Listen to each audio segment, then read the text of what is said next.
La cultura popular como escenario del poder y los estudios culturales. Bien, comenzamos con la cultura popular según Raymond Williams.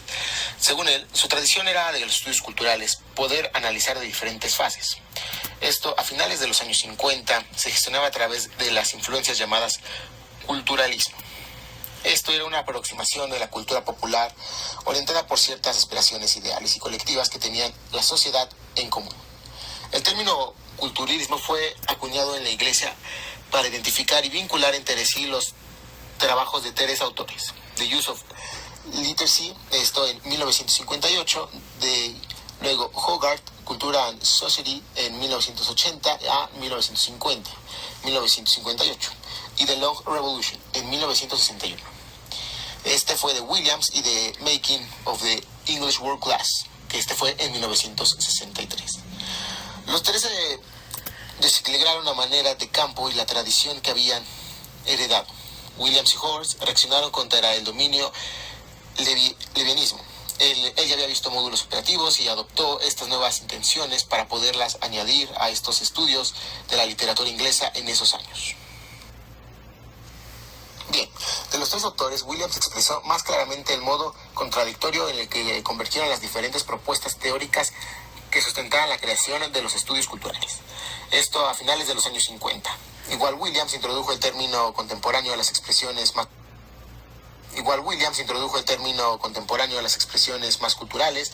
Ambas nos dieron, según lo visto, a los mismos fenómenos que nos orientaban a estos diseños. La noción contemporánea de culturas populares se definía entonces como la cultura folclórica, que aquellas manifestaciones eran culturas hechas por pueblos de los propios pueblos de Williams en 1958. En su obra The Long Revolution, que salió en 1961, Williams ofreció una concepción social de la cultura como alternativa al individualismo y de las criaturas modernas. Esto lo clasificó como popular. El autor sí sugirió así propuestas para la cultura y la actividad artística a la sociedad. El empeño de Williams se destacó en el sentido colectivo de la cultura, conocido con las visiones de T.S. Eliot, que este fue lanzado en 1963. Eliot manifestaba así su disconformidad con la tradición de Arnold. La noción social de la cultura que fundaba en esos entonces, Williams desde ese principio sentía el antropologismo en el modo de vida general del pueblo, a la formulación final de ser el autor. La propuesta que proponía era realzar el significado cultural para que ese estructuralismo social que determinara, había dicho que tuviera un mejor significado. Por un lado, cultural constituía el ámbito de los significados, sentimientos y afectos sociales que tenía. El conflicto entre cultural y estructura social que Williams planteó pero que nunca pudo resolver, estuvo también presente en las obras de Thompson y Hogarth. Ahora, la aceptación de cultura popular que estuvo y también de los ámbitos de estudios culturales que en esa noción crearon tener una respuesta contundente al planteamiento de la cultura que se ponía a favor de una sociedad que, como diría Williams, era visto como una masa. Así, este cambio de actitudes diferentes a Williams del resto de la tradición de las críticas literarias inglesas, el autor se opuso al arte élite y empezó con culturas extremas opuestas a lo largo de la sociedad. Esto para realzar así la cultura de masas, asignando un nuevo nombre que le puso el nombre de cultura popular.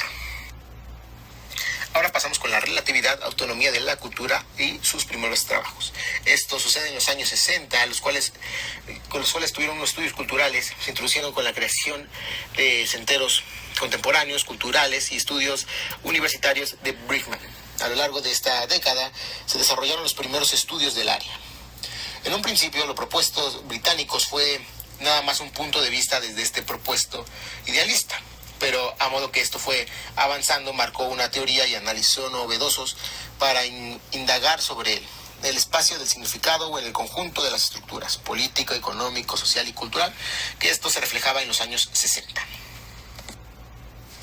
Ahora, los primeros trabajos que se realizaron en estas dimensiones culturales fueron las propias obras de Richard Hogarth, The Use of Literature, los estudios sobre culturas juveniles de posguerras agrupados a bajos títulos que residían por el nombre de Resist Authority Restored en 1976. Estos trabajos fueron revisados para Adolescentes, por M.C. Robbins. Ahora bien, el significado que teníamos ideológicamente de los textos populares en los años 60 y posteriormente eran los de la década que principalmente estos estudios rotaban hacia el presupuesto racional bajo el impulso de Starks, esto en 1980, que eran dos objetivos principalmente. El primero era que el índice del poder de las estructuras sociales sobre el culturalismo y al afán por descubrir la ideología oculta de las manifestaciones populares que se hacía y el influjo que desarrollaba estructuralismo francés a través de Barthes. Ahora, influencias posteriores que surgieron en los años 70 hicieron pendular los análisis de textos contemporáneos que ya existían. Varios trabajos se orientaban hacia el estudio de la recepción. Con esto, realizaron otras dos lecturas adicionales que negociaron y postularon a través de análisis de cortes etnográficos. La vuelta de la etnografía no fue neutra. No obstante, esto propuso un énfasis en la cultura. Estos estudios potenciaron la actividad cognitiva del público frente a la predeterminación ideológica del texto. Ahora, una propuesta para relativizar los estudios culturales, la sociología cultural desde sus orígenes, la escuela británica se identificó con una sociología de cultura. Esto nos quiere decir que para Williams esto era a su vez una propuesta sociológica, que respecto a lo que este autor consideraba programar de la sociología cultural. Ambas tradiciones se asemejaban, aparentemente los dos complementaban y ya de adentro enfocaba ideas que a medida que pasaba el tiempo, y esto lo conformaba en el siglo XX. Ahora, la tradición británica de los estudios culturales surgió de un intento de superar al anterior materialismo cultural, pero la perspectiva que se creó, que adoptó y siguió reafirmando una lectura externa a la cultura popular. Esto en la línea británica por precederos modernos más populares. Queriendo decir que todo esto era simple y llanamente cultura, equivalía a confirmar la confianza más popular del mundo cultural por el mercado y la política. Ya para este punto final se había situado una propuesta de relatividad a los estudios culturales en la línea de una sociología cultural, que esto había sido propuesto por Alexander y aplicaba, por ejemplo, también para el estudio de comunidades étnicas frente a la sociología de la cultura, en la que se desembocaba la perspectiva culturalismo y la sociología cultural, que se centraba efectivamente en lo que es la cultura. Y desde ahí intentaron con la sociología. La aplicación de estas perspectivas no suple la inestabilidad de uno de estos estudios culturales, que así es como lo definió Carey en 1997, que lo definió como surgen en condiciones diversas y deben hablarlo al ritmo, al paso y con la textura de la cultura que pretende explicar. Es así como él lo define, y por eso la sociología sale como una cultura proporcionada de herramientas válidas para consolidar una perspectiva de análisis cultural por encima de la coyuntura política e ideológicas que repercutían aún más allá del carácter móvil y particular de esos mismos estudios que representaban.